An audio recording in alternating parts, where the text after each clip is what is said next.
1월 둘째 주 주일 예배 우리 마음과 뜻을 다해서 함께 찬양드리며 예배하도록 하겠습니다.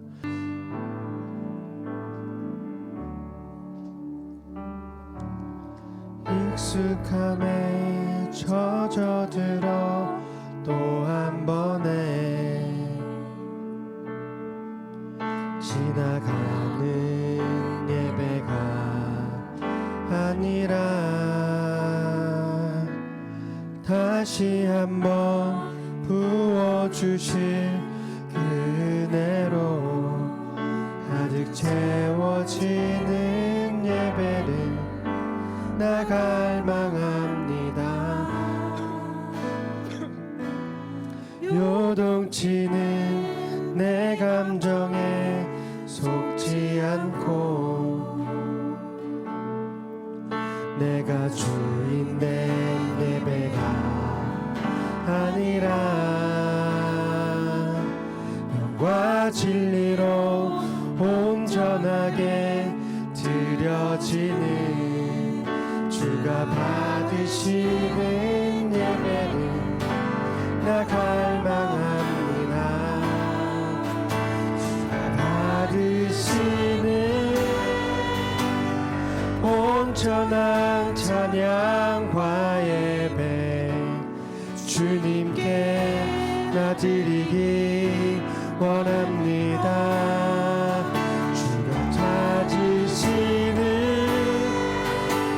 상한 마음의 한 예배자 내가 되어 예배하기 원합니다. 우리 한 번 더 찬양드립니다. 익숙함에 젖어들어 또 한 번에 지나가는 예배가 아니라 다시 한번 부어주실 그 은혜로 아멘 가득 채워지는 예배를 나갈 망합니다. 요동치는 내 감정에 속지 않고 내가 주인 된 예배가 아니라 영과 진리로 온전하게 드려지는 주가 받으시는 예배를 나갈 망하다. 주가 받으시는 온전한 찬양과 예배 주님께 나 드리기 원합니다. 주가 찾으시는 상한 마음의 한 예배자 내가 되어 예배하기 원합니다. 주가 받으시는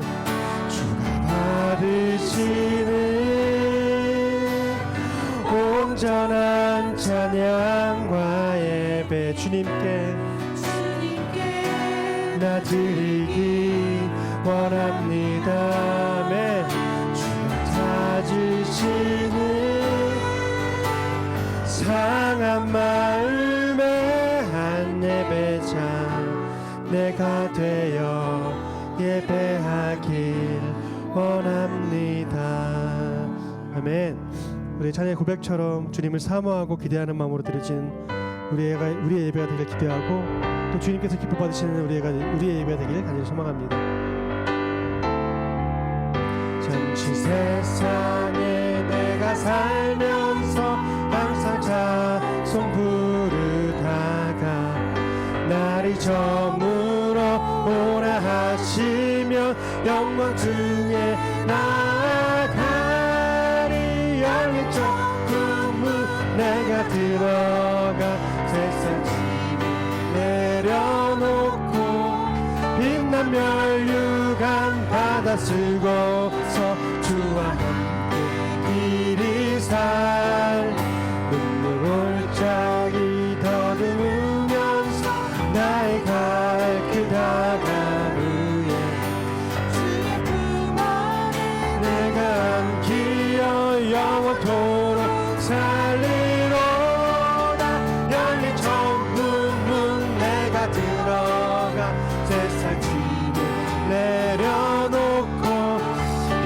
멸류관 받아 쓰고 주와 우리 박수치면서 찬양 드립니다.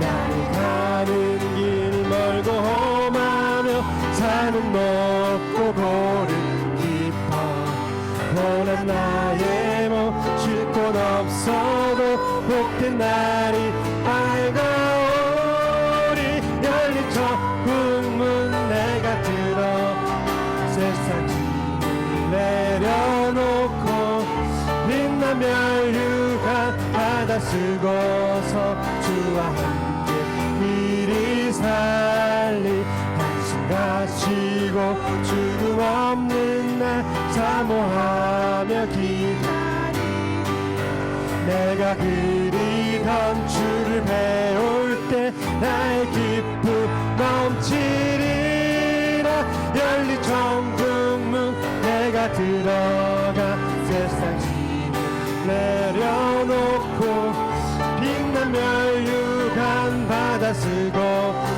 주와 함께 열린 천국문 내가 들어 세상 짐을 내려놓고 빛난 멸류관 받아 쓰고서 주와 함께 이리 살리 주 독생자 예수 날 위하여 오시었네 내 모든 죄 다 사하시고 부활하신 나의 구세주 살아계신 주 나의 참된 소망 걱정 근심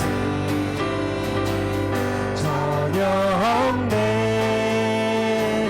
사랑의 주 내 갈 길이 노하니 내 모든 삶의 기쁨이 충만 우리 목소리 높여서 주 안에서 거듭난 생명 도우시는 주의 사랑 참 기쁨과 확신 가지고 예수님의 도우심을 믿으며 살리하며 살아계신 주 나의 참된 소망 걱정 근심 전혀 없네 사랑의 주 내 갈 길이 하니 내 모든 삶의 기쁨이 충만하네 그 언젠가 주 뵐 때까지 주를 위해 싸우리라 승리의 길 멀고 험해도 주님께서 나의 앞길 지켜주시리 살아계신 주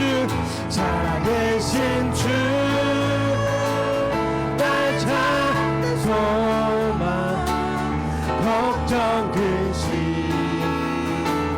전혀 없네 사랑의 주 내 갈 길이 노하니 내 모든 삶의 기쁨이 충만하네 내 살아계신 주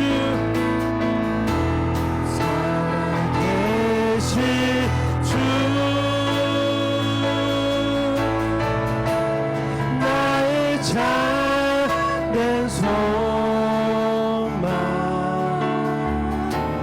걱정 근심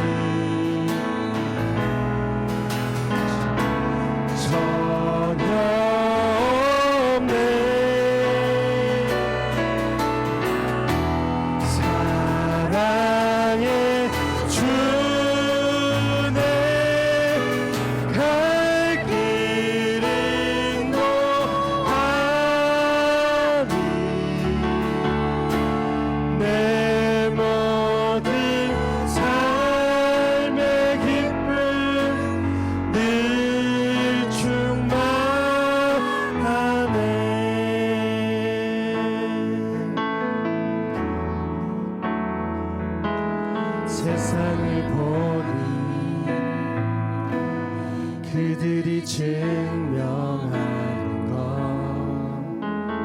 명예와 가진 재물과 힘과 자랑뿐이라 헛되고 헛돼 허망한 것을 위하여 가장 귀한 주를 부인하니라. 주님을 믿고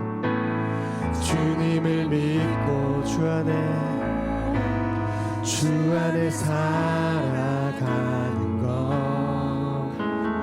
얼마나 복된 일인지 증량할 수 없으리. 주님을 알고 그 안에 살아가는 것 가장 귀한 주를 경험하네. 하늘의 것을 구하게 하소서. 영원한 것을 놓치지 않으리. 주님의 말씀 내 삶의 능력 되시니 나 주를 힘입어 그의 뜻 이루리. 내가 속한 곳 거룩해 가소서. 주님의 마음 놓치지 않으리. 주님의 세대 믿음이 이어갈 증인이 되어 거룩한 주의 나라 세워가리. 95장입니다.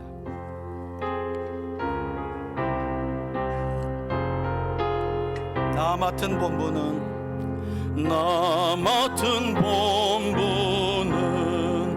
고주를 높이고 문 영원 구원 얻도록 잘 인도함이라. 부르심 받들어 내 형제 섬기며 구주의 뜻을 따라서 내 정성 다하리. 주 앞에 모든 일 잘 행케 하시고 이후에 주를 배울 때 상 받게 하소서. 나 항상 깨어서 늘 기도드리며 내 믿음 변치 않도록 날 도와주소서. 아멘. 오늘 우리가 함께 나눌 하나님의 말씀은 계속해서 마가복음 강해 설교입니다. 12장 18절로 27절까지 보겠습니다. 부활이 없다 하는 사두개인들이 예수께 와서 물어 이르되 선생님이여, 모세가 우리에게 써주기를 어떤 사람의 형이 자식이 없이 아내를 두고 죽으면 그 동생이 그 아내를 취하여 형을 위하여 상속자를 세울지니라 하였나이다. 칠형제가 있었는데 마지가 아내를 취하였다가 상속자가 없이 죽고 둘째도 그 여자를 취하였다가 상속자가 없이 죽고 셋째도 그렇게 하여 22절입니다. 일곱이 다 상속자가 없었고 최후의 여자도 죽었나이다. 7사람이 다 그를 아내로 취하였으니 구할 때 곧 그들이 살아날 때에 그 중에 누구의 아내가 되리이까. 예수께서 이르시되 너희가 성경도 하나님의 능력도 알지 못함으로 오해함이 아니냐. 사람이 죽은 자 가운데서 살아날 때에는 장가도 아니가고 시집도 아니가고 하늘에 있는 천사들과 같으니라. 죽은 자가 살아난다는 것을 말할진대 너희가 모세의 책 중 가시나무 떨기에 관한 글에 하나님께서 모세에게 이르시되 나는 아브라함의 하나님이요 이삭의 하나님이요 야곱의 하나님이로라 하신 말씀을 읽어보지 못하였느냐. 함께 읽습니다. 하나님은 죽은 자의 하나님이 아니요 산 자의 하나님이시라. 너희가 크게 오해하였도다 하시니라. 아멘. 예, 할렐루야. 예, 오늘도 마가복음의 말씀을 나눌 때에 우리 안에 계신 진리의 영이 하나님의 말씀을 바르게 깨닫게 하시고 깨달은 말씀을 삶 속에 실천하고 순종하도록 이끄실 때 저와 여러분들이 순종하여 은혜와 복을 누릴 수 있기를 주의 이름으로 축원해 드립니다. 여러분, 우리는 계속해서 마가복음 후반부에 기록된 예수님의 마지막 한 주간의 공생의 사역에 관해 살펴보고 있습니다.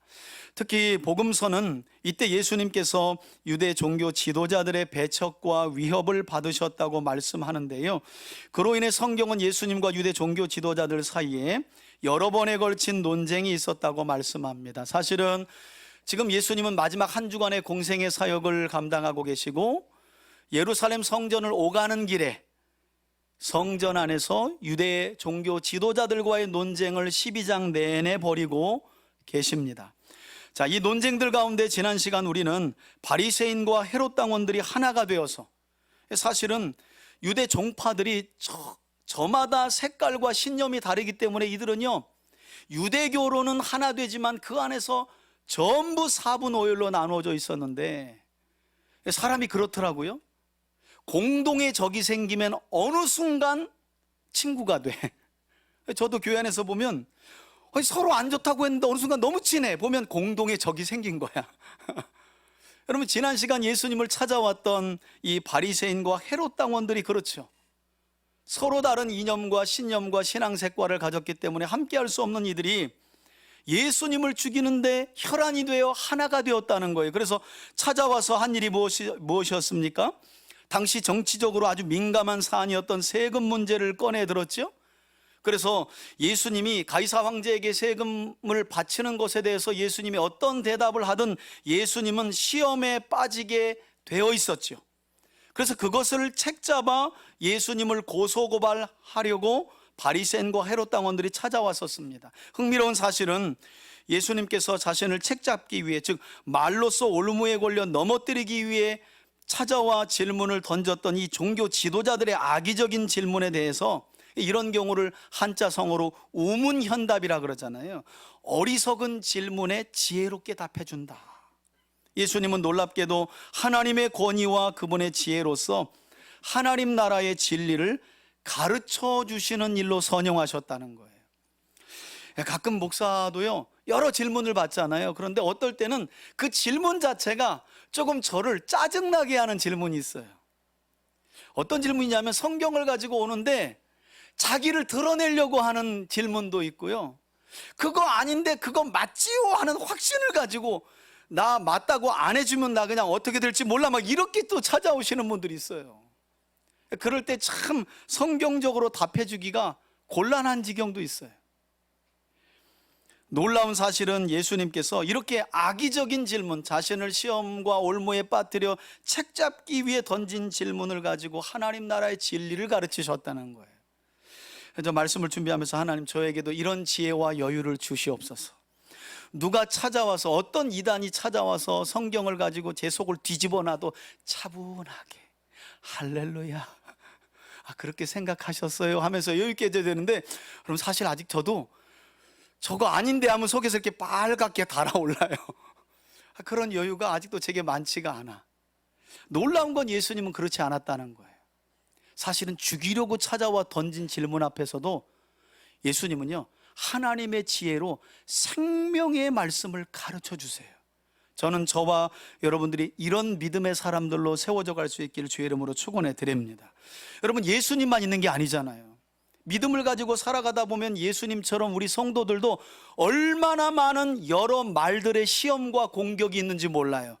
꼭 이단들의 공격뿐만 아니라 어떤 말들의 시험과 공격이 많아요.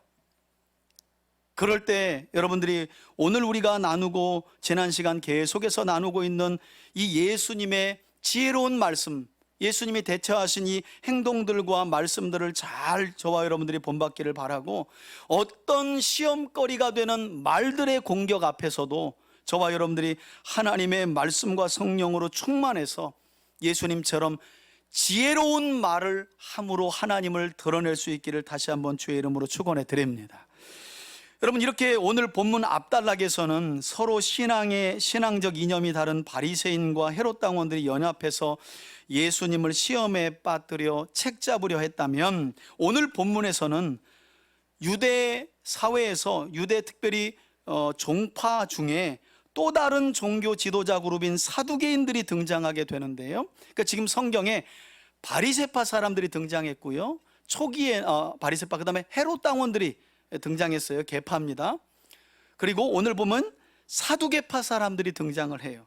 그러니까 여러분, 오늘 본문은 이 사두개파에 속한 사람들과 예수님 사이에 벌어진 논쟁이기 때문에 우리가 이 사두개파에 속한 사람들이 어떤 사상을 가지고 어떤 생각을 가지고 살아갔는지를 알지 못하면 왜 이런 이야기가 이어지는 거야? 라고 의문이 들 수밖에 없어요. 그래서 오늘 본문을 살펴보기에 앞서 제가 잠깐 동안 예수님 당시 사두개인들은 어떤 사람들이었는지에 대한 소개를 좀 먼저 드리려고 하는데요. 여러분, 예수님 당시의 사두개인들은요, 예루살렘 성전 안에서 드리는 모든 제사를 집례했던 사람들이었습니다. 그러니까 대제사장직도 해먹고요, 일반 제사장직들도 대부분은 이 사두개인들이 다 가지고 있었어요. 그러니까 이스라엘 사회라는 건 매우 종교적이고, 특별히 율법에 따르면 새 절기를 쫓아 반드시 유대인 남자들은 성전을 찾아서 하나님께 제사를 드려야 하는 만큼 예루살렘 성전에서 제사장직이라는 건 유대 사회에서 아주 막강한 권력과 이권을 상징한다는 거예요. 이 사람들이 보통 권력자들이 아니에요. 그리고 그들은 다윗 왕 시절 제사장으로 임명된 사독의 후예들이라고 부르면서 그들 스스로를 사독가이, 우리말로는 사두개인이라고 불렀어요. 하지만 이들은 바리새파 사람들과 달리 어떤 신앙적인 이념을 가지고 있었느냐? 오늘 본문에도 나와 있지만 그들은 부활이나 천사, 내세와 영생을 믿지 않았을 뿐만 아니라 구약 성경 중에도 39권의 구약 성경 중에도 오로지 창세기, 출애굽기, 레위기, 민수기, 신명기인 모세 오경만을 하나님의 말씀으로 믿었습니다. 그러니까 역사서도 하나님의 말씀으로 안 믿고요, 선지서도 안 믿고 시가서도 안 믿었어요. 모세 오경만을 성경으로 믿었어요. 여러분, 생각해 보세요. 예수님 당시 성전에서 제사장 직분을 감당하는 종교계의 최고 지도자들이 성경은 딱 5권만 믿고 천국, 영생, 부활, 내세 하나도 안 믿었다는 거예요. 아이러니한 것은 말씀드린 것처럼 이처럼 지극히 현세적인 목만을 추구했던 이 사도계인들이 제사장과 대제사장의 직분을 독식하고 있었다는 거죠. 여러분, 그래서 역사적인 자료에 따르면 세례 요한이 속해 있던 유대 종교 사회에서 또 다른 분파인 에세네파 사람들은요, 사두개인들이 제사장직과 대제사장직을 감당하면서 예루살렘 성전을 차지하자 너희들은 마귀의 자식들이다 하고요, 아예 등을 돌려서 유대 사회에서 빠져나와서 유대 광야로 들어가서 집단 공동체 생활을 하기 시작합니다. 그게 바로 에세네파 사람들이에요. 세례 요한이 속한. 그들은 공동으로 노동을 하고요, 공동 식사를 하고요, 공동 기도를 하고요, 또 성경 필사를 하고 금식을 행하면서 메시아가 오기를 간절히 기다렸지만 결혼도 안 하고 금식을 밥 먹듯이 하면서 결국 스스로 소멸되고 말았어요.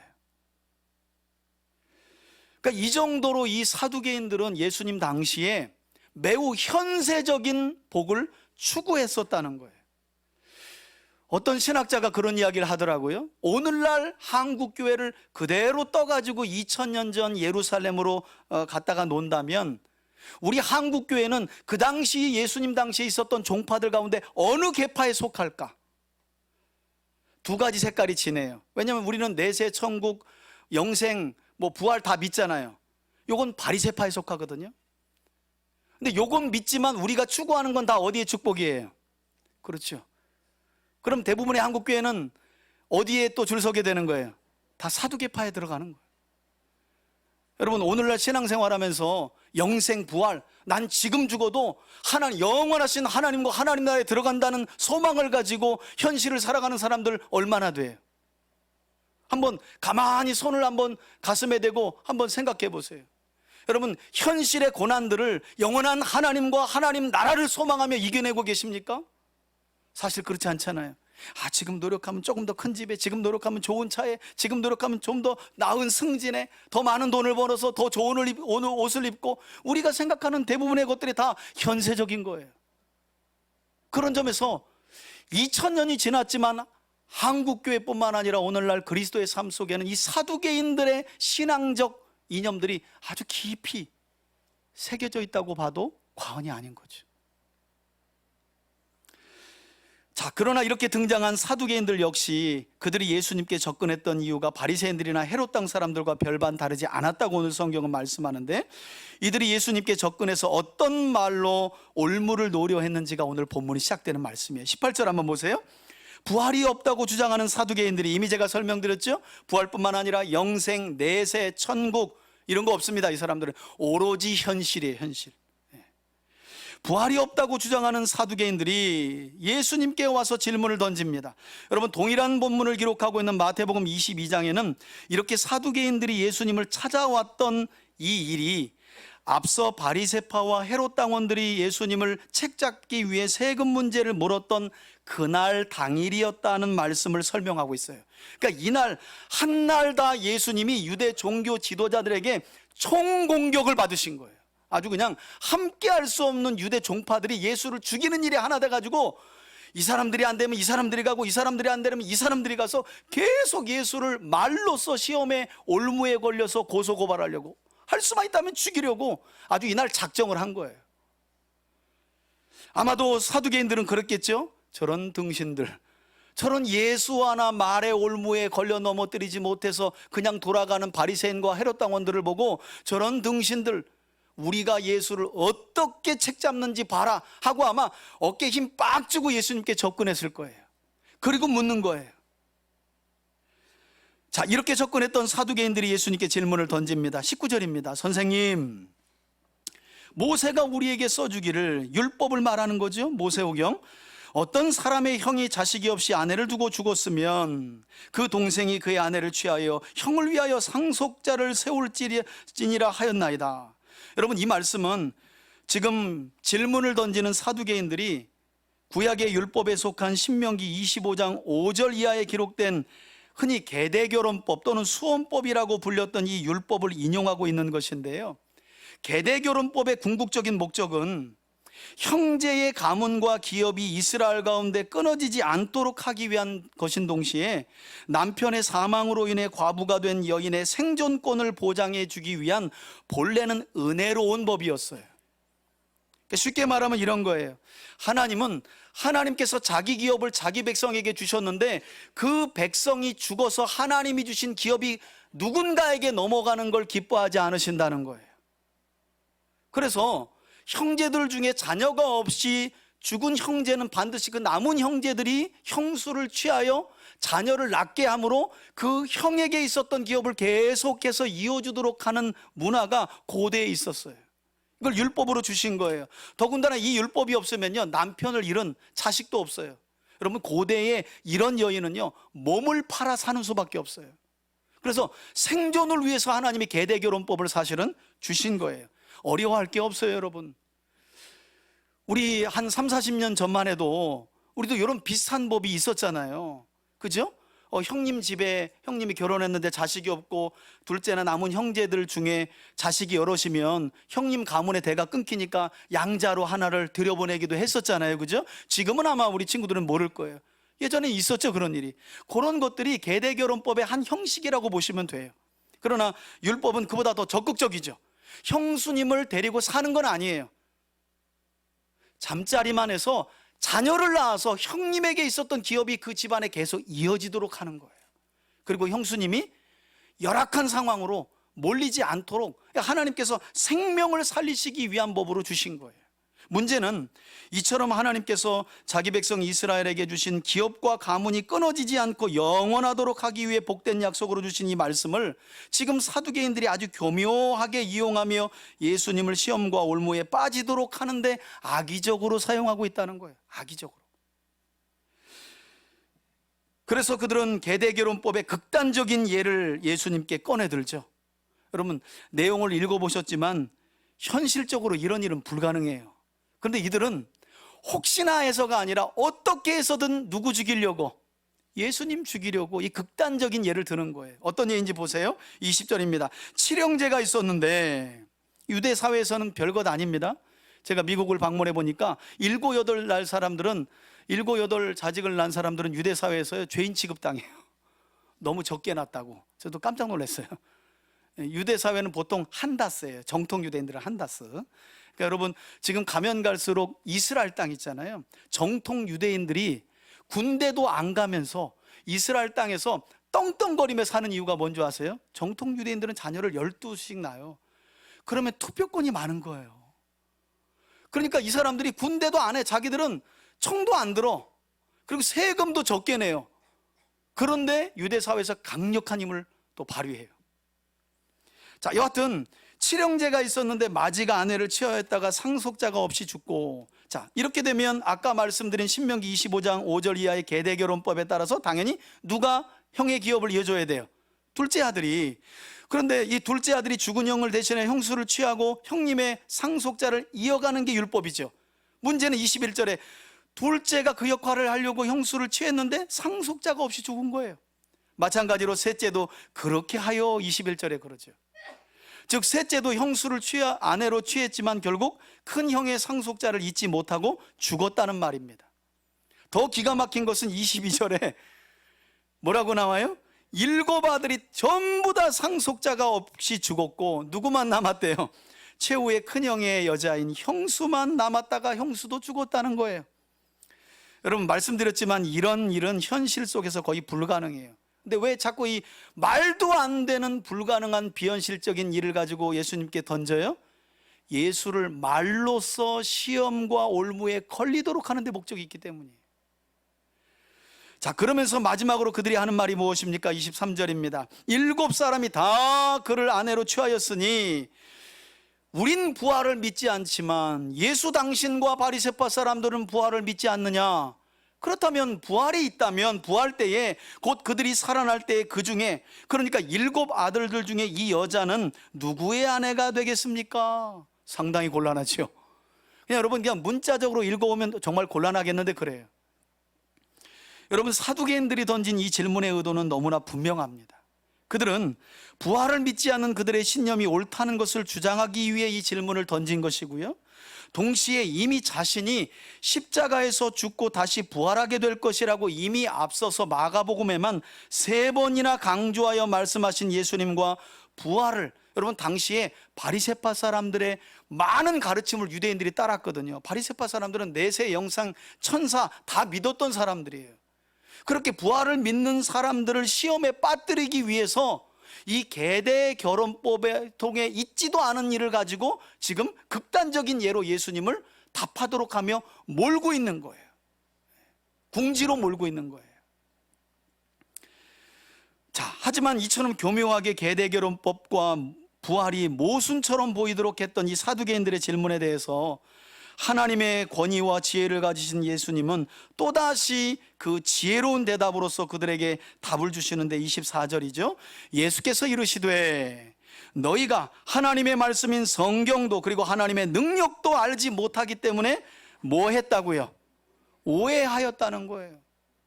여러분 저는 성경을 연구하면서 성경의 역사야말로, 이스라엘의 역사야말로, 지난 2000년 교회의 역사야말로 오해의 역사라는 말을 드리지 않을 수가 없어요. 무엇에 대한 오해인가? 결국 하나님에 대한 오해예요. 여러분 보세요. 믿는 자들이든 믿지 않는 자들이든 왜 하나님이 그렇게 하냐는 거예요. 왜 하나님이 그렇게 하냐는 거예요.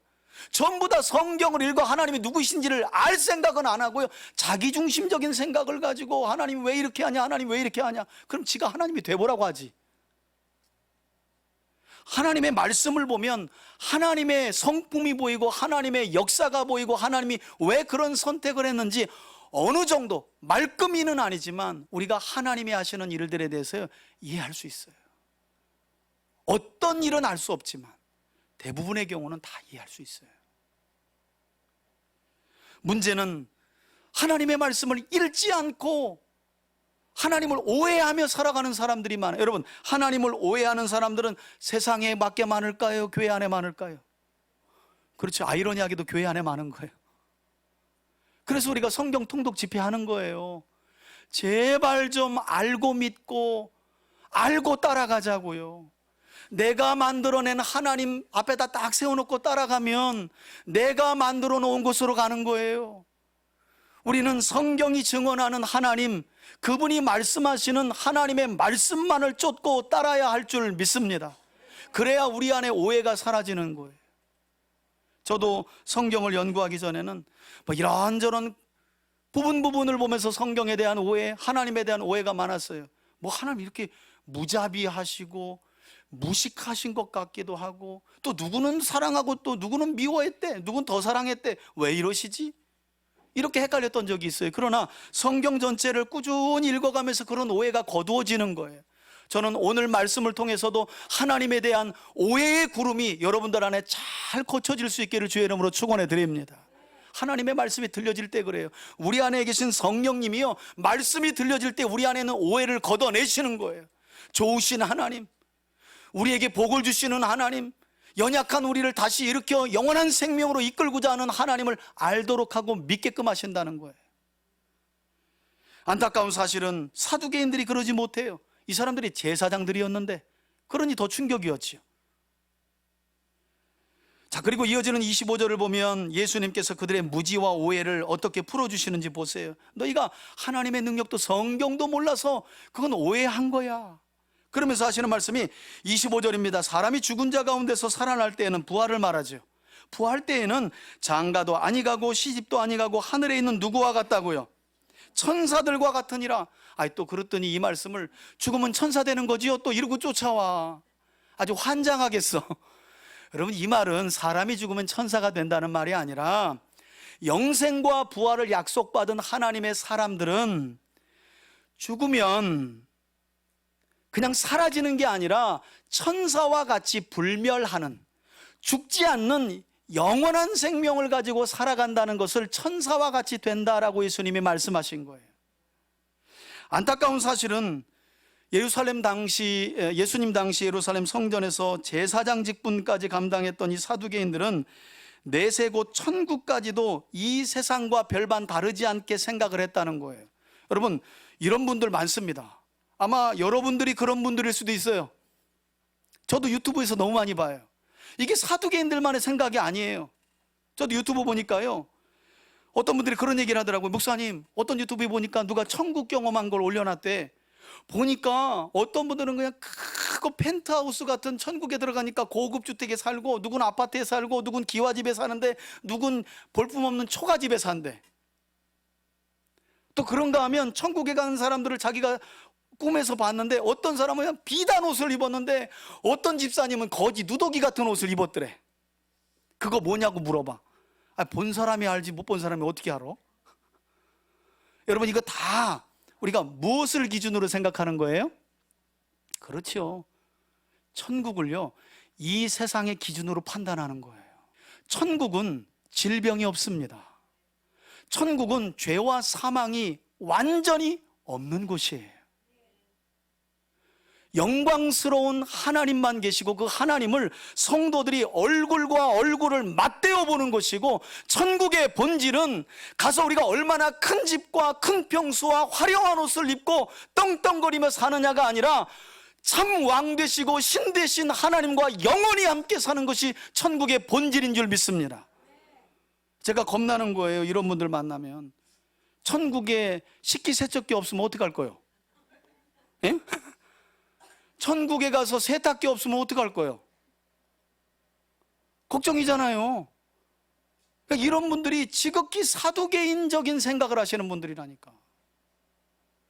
그래서 추구하는 것도 영적인 것이 아니라 늘 세상적인 것들이에요. 여러분, 사두개인들이 사라진 게 아니었어요. 어쩌면 우리 자신이 사두개인들이에요. 이 시대에. 저와 여러분들이 이 시대에 또 다른 사두개인들로 살아가고 있다니까요. 오로지 현세적인 축복, 영생, 내세, 부활, 천국 이런 건 안 보여요. 영생하는 하나님과 하나님의 약속은 안 보여요. 그냥 이 땅에서 잘 먹고 잘 사는 거, 내가 조금만 편하면 하나님이 복 주셨다고 자랑하고 떠들어대는 거, 이게 오늘날 교회 모습 아닌가요? 그러니까 부활을 소망하며 현재의 고난을 이겨내는 사람들이 없어요. 조금만 어려우면 뭐야, 교회 다니면 다 해결된다더니 아니네 하고 교회를 떠나버려요.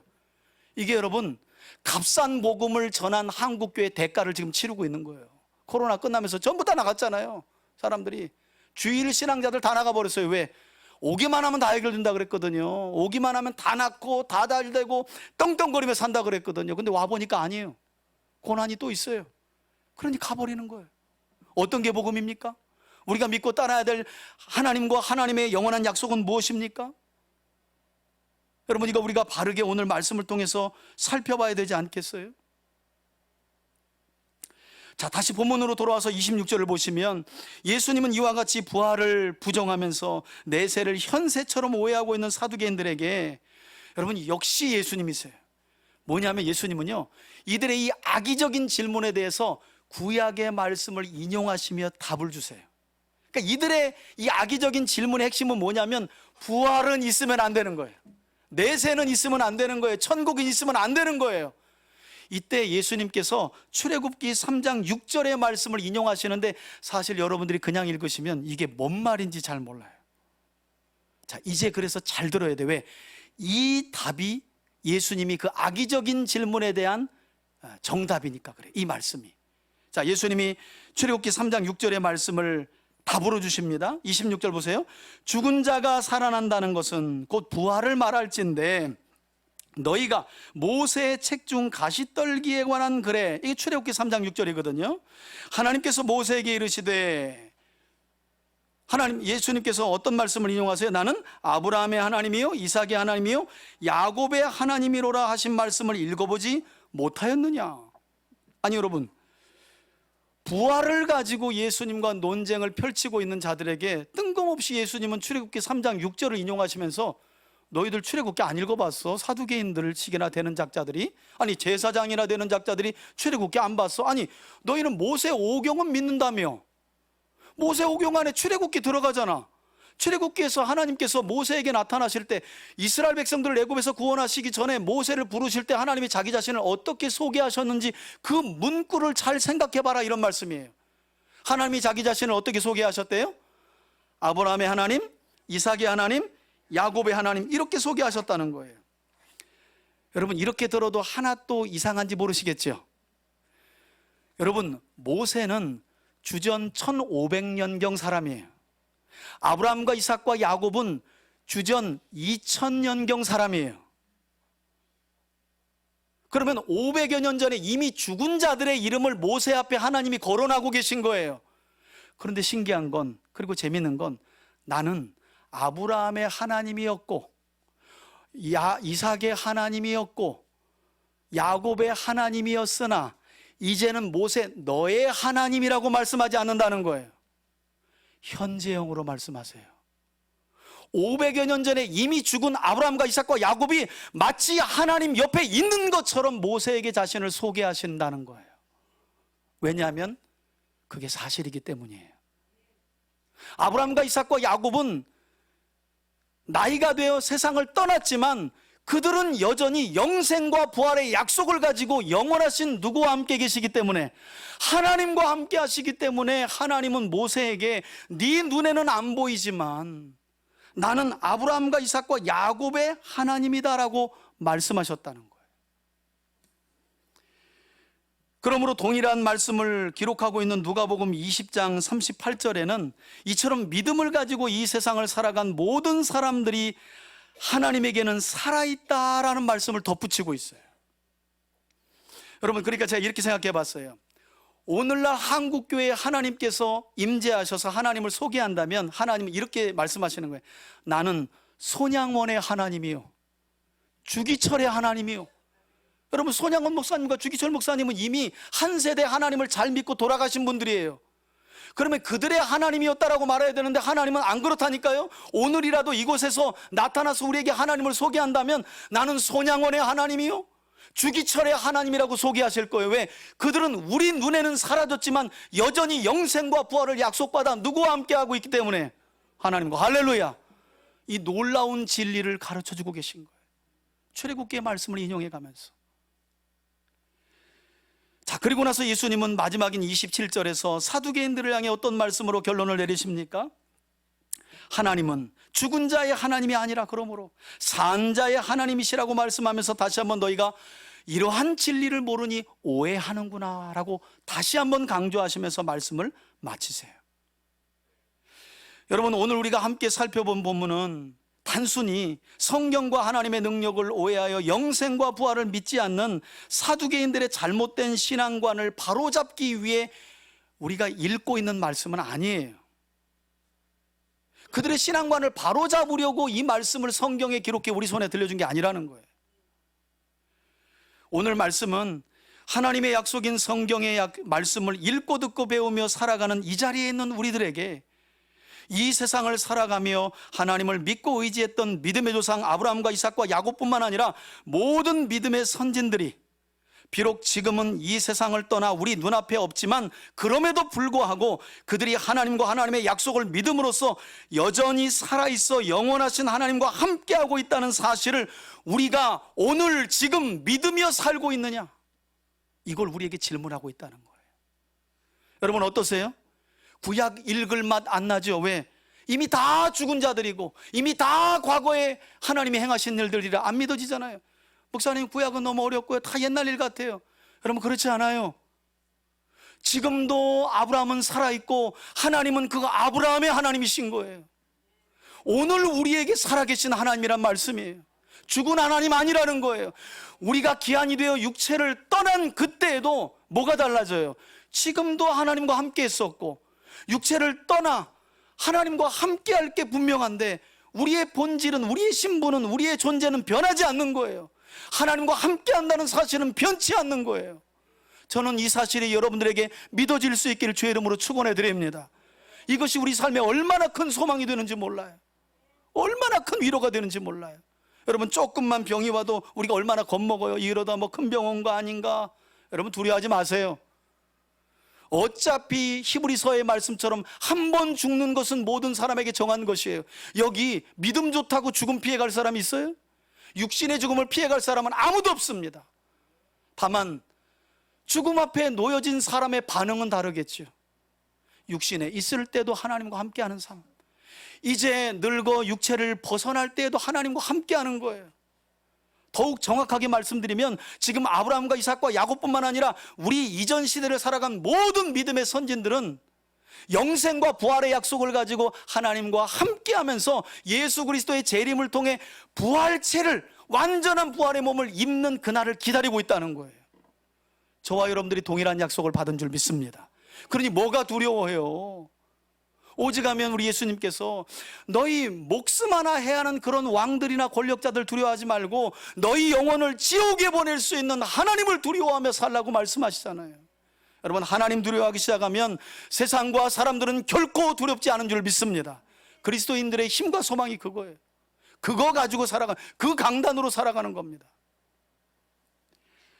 여러분 히브리서 11장을 보게 되면 영원하신 하나님과 하나님의 약속을 믿었던 선진들은 이처럼 하나같이 영생과 부활의 주가 되시는 하나님 곧 예수 그리스도를 믿음으로 바라보았고, 그래서 여러 시대를 지나면서 여러 시험과 고난 중에도 소망을 잃지 않고 믿음은 바라는 것들의 실상이요 보지 않는 것들의 증거임을 믿고 살아갔다는 거예요. 모세도 에녹도 수많은 믿음의 선진들이 전부 그렇게 살아갔다는 거예요. 뿐만 아니라 사도 바울은 영생과 부활을 의심하는 고린도 교회 성도들에게 예수 그리스도의 부활을 직접 목격한 증인으로서 어떤 말씀을 전했느냐, 우리 조금 길지만 우리 결론적으로 이 말씀을 읽고 마쳤으면 좋겠는데, 우리 고린도전서 15장 12절부터 24절까지의 말씀입니다. 우리 앞에 보시고 천천히 한번, 여러분 초대교회 중에 이 고린도 교회가 이 사두개인처럼 또 부활을 안 믿는 교회가 나와버린 거예요. 그래서 바울이 이 고린도 교회, 부활을 믿지 않는 고린도 교회에 편지를 씁니다. 부활을 변증하기 위해서. 부활의 목적자니까. 왜? 예수의 부활을 직접 봤잖아요. 바울은 자기 외에도 500명이나 살아있다는 이야기를 해요. 그가 하는 변증을 한번 읽어보겠습니다. 12절부터 함께 읽습니다. 시작. 그리스도께서 죽은 자 가운데서 다시 살아나셨다가 전파되었거늘 너희 중에서 어떤 사람들은 어찌하여 죽은 자 가운데서 부활이 없다 하느냐. 여러분, 이 사람들이 오늘 본문에서 누구 같은 사람들이에요? 그렇죠, 사두개인들 같은 거예요. 자, 13절입니다. 만일 죽은 자의 부활이 없으면 그리스도도 다시 살아나지 못하셨으리라. 그리스도께서 만일 다시 살아나지 못하셨으면 우리가 전파하는 것도 헛것이요 너희 믿음도 헛것이며 또 우리가 하나님의 거짓 증인으로 발견되리니 우리가 하나님이 그리스도를 다시 살리셨다고 증언하였습니다. 만일 죽은 자가 다시 살아나는 일이 없으면 하나님이 그리스도를 다시 살리지 아니하셨으리라.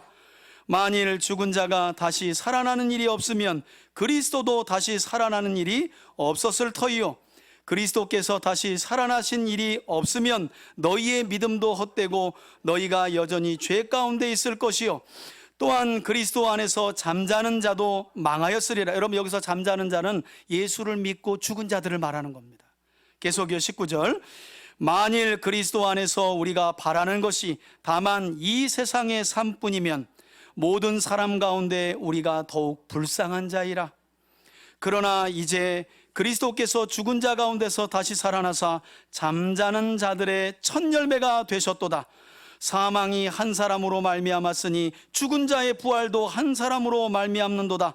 아담 안에서 모든 사람이 죽은 것 같이 그리스도 안에서 모든 사람이 삶을 얻으리라.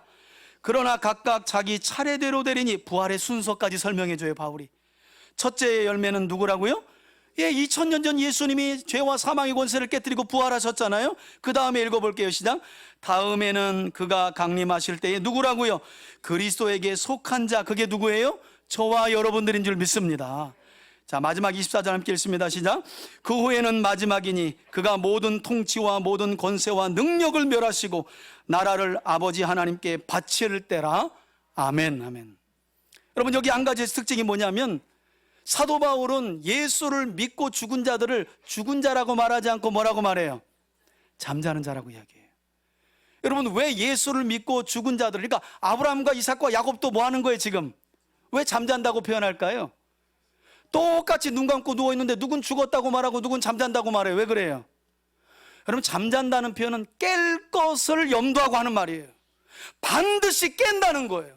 깰 때가 있다는 거예요. 그리스도께서 재림하시는 그날이 되면 믿음을 가지고 한 세상을 살아간 성도들은 영원한 부활의 몸을 입고 반드시 깨어난다는 거예요. 영생을 가지고 깨어난다는 거예요. 그리고 영원한 하나님 나라를 유업으로 받는다는 거예요. 성도들은 이 소망을 가지고 살아가야 한다는 거예요. 바라기는 우리 3대 가족 모두가 오늘 이 말씀을 마음에 잘 새길 수 있기를 바라고요. 나는 부활이요 생명이니 나를 믿는 자는 죽어도 살겠고 무릇 살아서 나를 믿는 자는 영원히 죽지 아니하리라 라고 말씀하신 부활의 주가 되시는 예수 그리스도와 그분의 말씀을 믿음으로 이미 예수님 안에 있는 영원한 생명과 부활을 여러분 모두가 약속으로 받았다는 사실을 꼭 기억할 수 있기를 바라고요. 우리가 믿는 하나님은 지금도 여전히 하나님과 함께 살아있는, 그것이 우리 눈에 보이든 보이지 않든 믿음을 가지고 살아간 모든 성도들의 살아있는 하나님이심을 기억하면서 비록 우리가 이 세상에 속하여 살아가지만 영생과 부활을 믿지 않는 세상 사람들처럼 이 세상과 세상일 그리고 세상적인 복만을 추구하며 그것에 매여 살아가는 삶이 아니라 특별히 2024년 올 한 해부터는 저와 여러분들이 영원한 부활의 생명을 가진 하나님의 자녀들로서 영생하는 약속의 말씀만을 쫓아 살아감으로 어떤 역경과 고난 속에서도 소망을 잃지 않고 복음의 능력을 가지고 살아가는 저와 여러분들이 되시기를 주의 이름으로 축원해 드립니다. 아멘. 이제는 우리 주 예수 그리스도의 은혜와 하나님 아버지의 사랑과 성령의 교통하심이, 하나님은 영원하신 하나님과 영원하신 하나님의 약속을 믿고 살아간, 그래서 영생과 부활을 약속하신 모든 살아있는 성도들의 하나님이라는 사실을 믿고 영생과 부활의 소망을 가지고 현실 속에서 하나님의 나라와 복음 안에 거하는 삶을 살아가기로 소원하며 나아가는 우리 교우들 머리 위에 이제로부터 영원토록 함께 계실지어다. 아멘.